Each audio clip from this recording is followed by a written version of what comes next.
How much profit should you accept when selling your fix and flip? It's really frustrating when you've had a great deal. It's all gone smoothly all the way to the time that you've put the property on the market. And then things seem to maybe fall apart. Maybe it takes too long to get sold, or the offers aren't coming in, or you're not getting as many people seeing it, or anyone seeing it for that matter. So let's talk about what profit you should hold out for and when you should make some adjustments on your price. Okay, so my goal is to typically make 10% or $10,000 as a minimum on every single fix and flip. Now you may be saying, Ryan, 10% of what?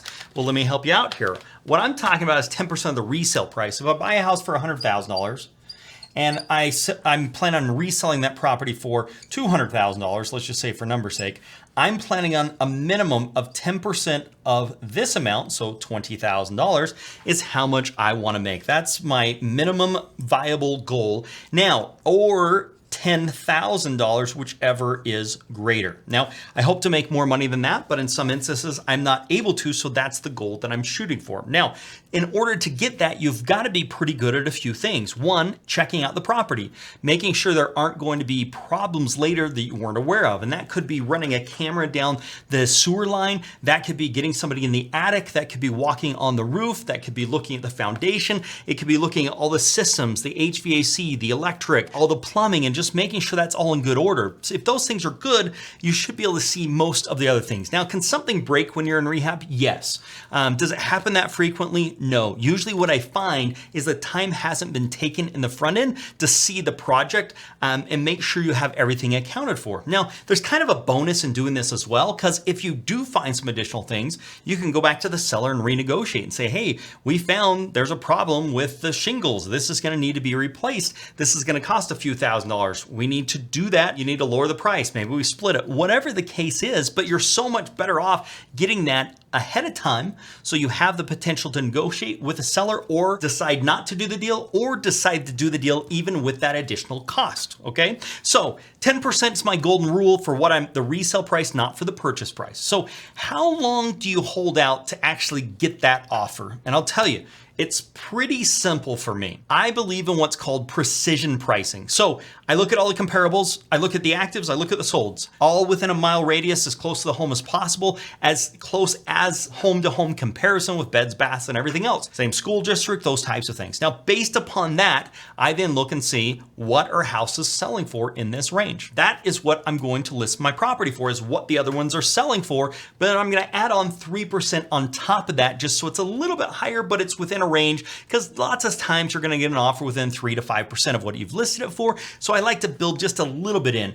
The mistake I see a lot of people making is the value of the property should be at 230 based upon the comps, and they list it at 270. And then they keep it at 270 and they never reduce the price, and they run into a problem. One of the things you have to realize is the holding cost. Every single day you're paying for garbage, sewer, trash removal, you're paying for insurance, you're paying for interest, you're paying for utilities. I mean, the list goes on. And if you really think about how expensive that is, that adds up really fast that you could lower the price and probably be ahead if you sold it faster. It's something that you really need to be thinking about. My recommendation is you put it on the market, and every 30 days, if you're not getting enough showings that most of the area is getting, that you lower the price by 3%. Now, there's 3 things that sell a house: the condition, the price, and the marketing. Those are the 3 levers that you can pull. Now, if you list with an agent and they've got it on the MLS and they're a professional and they know what they're doing, the marketing's really taking care of itself. So then it comes down to price and comes down to condition.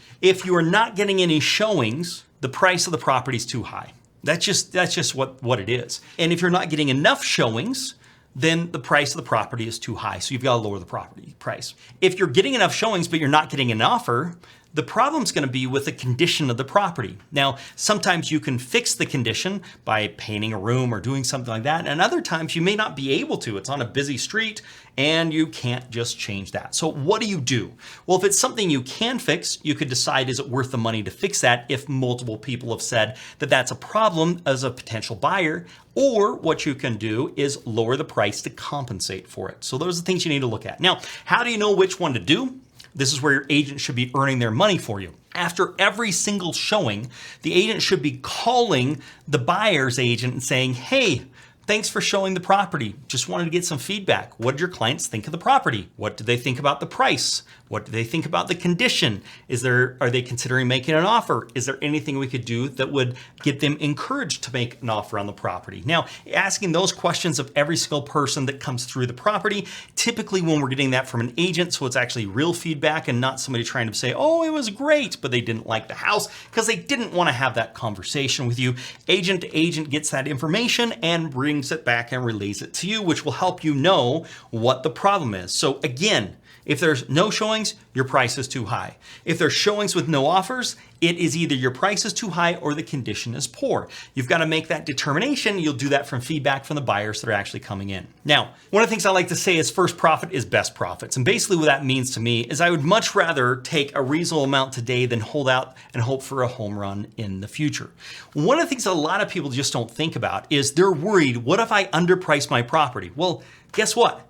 If you price your property for $200,000, you could sell your property for $250,000. As a matter of fact, some investors use this as a strategy where they underprice the property so that they can increase demand, and then they can do what's called a best and final and have everybody bring their very best offer. Now, if you list the property for $200,000 and you get an offer for $200,000, you are not required to accept that offer. You can say no to that offer, okay? Now, there is some questions where the agent's gonna say, hey, you owe me the commission because I brought the right buyer and those types of things. But this is something you want to get on the same page with your agent with so they understand the strategy here. We want to get a lot of people in and we want to raise the price up. That is our goal, and that's what we're trying to do. I have put together a video on how to easily scale from 1 flip a year to 10 flips a year. I talked about the things I did to scale my business, the foundational skill, the one thing to help grow it fast, and how many deals are actually possible in a year. We're gonna talk all about that. Take a look at this video and make it a very profitable day.